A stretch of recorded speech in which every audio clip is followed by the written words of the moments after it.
শিশু রামিসা হত্যা ও ধর্ষণ মামলায় দুই আসামির মৃত্যুদণ্ডের অনুমোদন ও আপিলের দ্রুত নিষ্পত্তির জন্য বিশেষ বেঞ্চ গঠনের নির্দেশ দিয়েছেন প্রধান বিচারপতি। রবিবার থেকে কার্যকর এই বেঞ্চে রামিসা হত্যা মামলা ছাড়াও পর্যায়ক্রমে নারী ও শিশু নির্যাতন দমন আইনের অন্যান্য মামলারও আপিল শুনানি হবে। এর ফলে এখন থেকে এই ধরনের মামলার রায় দ্রুত কার্যকর করা সম্ভব হবে বলে মনে করছেন আইনজীবীরা।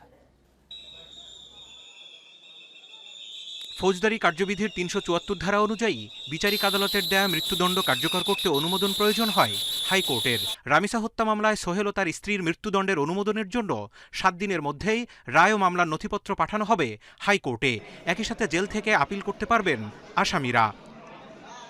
সুপ্রিম কোর্টের আইনজীবীরা জানান, ডেথ রেফারেন্সের শুনানি ও আপিল নিষ্পত্তি করতে গিয়ে প্রায় প্রতিটি মামলাই ঝুলে যায়। পেপার বুক তৈরি হয়ে শুনানি শুরু হতেই লেগে যায় প্রায় ৬-৭ বছর। মিনিমাম ৬ বছর ৭ বছর লাগবে, কারণ আপনাদের দেখা শুনানি শুরু হতে, কারণ এই যে 18টা এখন 26-এ চলতেছে। এটা positive negative any way what ever it may be, but বিচারটা তাড়াতাড়ি হয়ে যায়। এটা তো আমাদের একটা মানুষের আইনগত অধিকার, সাংবিধানিক অধিকার। এমন বাস্তবতায় রামিসা হত্যায় দুই আসামির মৃত্যুদণ্ডের রায়ের পরপরই প্রধান বিচারপতির এজলাসে যান অ্যাটর্নি জেনারেল। এই মামলার ডেথ রেফারেন্স ও আপিল দ্রুত নিষ্পত্তির জন্য অনুরোধ করলে তা গ্রহণ করেন প্রধান বিচারপতি।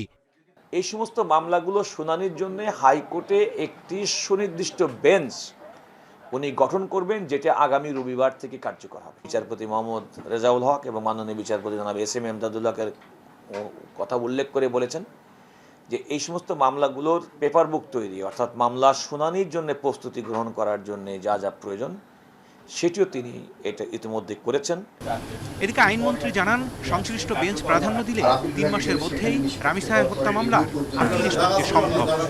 ঘোষিত শাস্তিতে আমরা আপাতত সন্তুষ্ট। আশা করি এটা উচ্চ আদালতে গেলেও এই রায় কার্যকর থাকবে। এটা আমার প্রত্যাশা আগামী ৩ মাসের মধ্যে করা সম্ভব, যদি সুপ্রিম কোর্টের সংশ্লিষ্ট বেঞ্চ এটাকে প্রায়োরিটি দিয়ে শুনানি করেন। নারী ও শিশু নির্যাতন দমন আইনের মামলায় আপিল দ্রুত নিষ্পত্তির জন্য আলাদা বেঞ্চ গঠনে সন্তোষ প্রকাশ করেছেন আইনজীবীরা। তারা মনে করেন, ফেনীর নুসরাত কিংবা মাগুরার আসিয়ার মতো আলোচিত হত্যাকাণ্ডের মামলাগুলোও শুনানি হবে এই বেঞ্চে। Zahidul Bashar, independent news, Dhaka.